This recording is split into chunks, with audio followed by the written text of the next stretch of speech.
వారాంతాలలో వేదాంతాలు. పూర్తి వివరాలకు చదవండి రేపటి సాక్షి దినపత్రిక.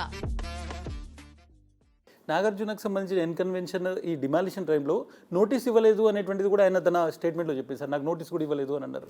బట్ మీరు తర్వాత ఒక నోటీస్ మేము చూసాము, దాంట్లో రిసీవ్డ్ అనేటువంటి డేటు 24th, ఏదైతే డిమాలిషన్కి సంబంధించినటువంటి 9th. హైడ్రా నోటీసెస్ ఇవ్వదండి, లోకల్ ఆఫీసర్స్ ఇస్తారు. సో అది బహుశా అడగాల్సింది local officers. Right sir. HYDRAA is ఇది మాకు ఇంకా ఏంటంటే మేము we operate as per GOMS number 99.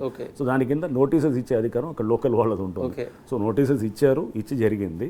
So notices ఇవ్వలేదంటే కనుక దాని మీద కూడా మనం చూసాం. రఘునందన్ రావు గారు లాంటి వాళ్ళు చెప్పారు అసలు నోటీసే అవసరం లేదు, వాటర్ బాడీస్లో ఉందని అంటున్నారు. అండ్ మేము కూడా కొన్ని ప్రొవిజన్స్ చాలా క్లియర్గా ఉన్నాయి. 405 GHMC యాక్ట్ చాలా స్పష్టంగా ఉంటుంది. Structures that have come up in మన వెల్స్లో, పాండ్స్లో, అది వీటిల్లో, లేక్స్లో, వాటిల్లో, ట్యాంక్స్లో వచ్చే వాటికి, రోడ్స్ మీద వచ్చే వాటికి they do not require any notice అని చాలా స్పష్టంగా ఉంది 405 GHMC యాక్ట్. సో సుప్రీంకోర్టు పలు సంఘటనల్లో కూడా, పలు కేసెస్లో కూడా చెప్పడం జరిగింది. సో ఇప్పుడు నోటీస్ అనేది ఇది మ్యాండేటరీ అని అనుకునేటటువంటిది, దానికి కౌంటర్గా కూడా ఈ వాదన వస్తుంది. అంటే ఇది సెక్షన్ ఆఫ్ GHMCలో ఉన్నటువంటి ప్రావిజన్స్ కానీ, లేకపోతే ఇది కానివ్వండి, ఏది మన సుప్రీంకోర్టు జడ్జిమెంట్స్ కానివ్వండి, ఇవన్నీ కూడా రేపు definitely it is put to public దీంట్లో వస్తుంది కదండి. నోటీసెస్ ఇవ్వగానే ఏమంటారు, ఒకవేళ నోటీసులు ఇస్తే కనుక అతను టైం ఇస్తే, ఇప్పుడు మీరున్నప్పుడే చూశారు 2-3 వచ్చారు, అన్నీ జరుగుతాయి పేపర్ల మీద, మొత్తం జరుగుతాయి. హైకోర్టు డిమాలిష్ చేయమని చెప్పింది. ఇప్పుడు మీరు వచ్చే ముందే చూశారు, ఎవరో లేడీస్ వాళ్ళు వచ్చారు, ఆ పెద్ద ఆవిడ. ఆమె వచ్చినప్పుడు ఆమె ఏమంటుంది, సార్ నాకు 2016లో హైకోర్టు డిమాలిష్ చేయమని చెప్పి ఆర్డర్ ఇచ్చింది, దాని మీద స్పీకింగ్ ఆర్డర్ ఇచ్చారు, రోడ్డు మీద స్ట్రక్చర్ వచ్చింది, రోడ్డు మీద ఒక బిల్డింగ్ కడితే కూడా దాన్ని తీయట్లేదు, 10 ఏళ్ళ నుంచి తిరుగుతానని చూసి ఇంకా దాంట్లో వెయిట్ చేయాల్సిన అవసరం ఏముంది. పేపర్ మీద జరగాల్సినంత జరిగినప్పుడు రేపు పొద్దునెళ్ళి స్ట్రక్చర్ డిమాలిష్ చేయాలి, సింపుల్, అంతే.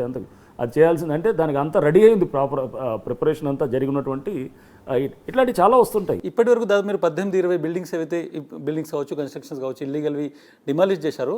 మీకు ఏమైనా ఫోన్ వచ్చిందా సార్, పొలిటికల్గా నుంచి కావచ్చు, లేకుంటే వేరే వాళ్ళ దగ్గర నుంచి నా పండి మాట్లాడతాము, ఎందుకంటే బ్యూరోక్రసీలో చాలా కాలం నుంచి ఉన్నారు, అలా ఏం లేదండి. ఏం ఫోన్ రాలేదా సార్? అట్లా ఏముండదు. ఎవరైనా కానీ కూడా, ఎవరైనా ఫోన్లు చేసినా కానీ వాళ్ళని ఒకసారి మీరు అది జాగ్రత్తగా పరిశీలించండి అని చెప్తారు. ఎవరైనా చెప్పినా కానీ కూడా మామూలుగా అయితే. బట్ ఏ బిల్డింగ్ అనేది కూడా ముందు చెప్పం, మేము ఎక్కడ చేస్తున్నాం అనేది కూడా ముందు ఎందుకు ఓపెన్గా ఏం చెప్తాం.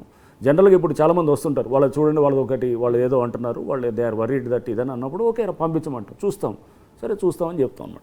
సో డిమాలిషన్ అప్పుడు ఇలా ఆపండి చేయండి అని ఎవరు బిల్డింగ్ దాదాపు 2-3 గంటల సేపు మీరు డిమాలిషన్ చేశారు, 4 గంటల సేపు చేశారు. ఎక్కడైనా కాల్ వచ్చిందా సార్ మీకు? అసలు అబ్సల్యూట్గా ఏంటంటే ఇప్పుడు ఇది ఒక ఇన్స్టిట్యూషన్ చాలా క్లియర్గా కనీసం దాన్ని చూడండి అసలు ఎక్కడ లేదు, ఒక్క కాల్ కూడా లేదండి, అట్లా ఏం అసలు ఎక్కడ లేదు. అండ్ మాకు అబ్సల్యూట్ ఫ్రీడమ్ ఇచ్చింది గవర్నమెంట్, అబ్సల్యూట్ ఫ్రీడమ్ ఇచ్చి. ఎందుకంటే గవర్నమెంట్ ఒక కరెక్ట్ ఒక లక్ష్యంతో ఈ ఇన్స్టిట్యూషన్ని ఫ్లోట్ చేశారు.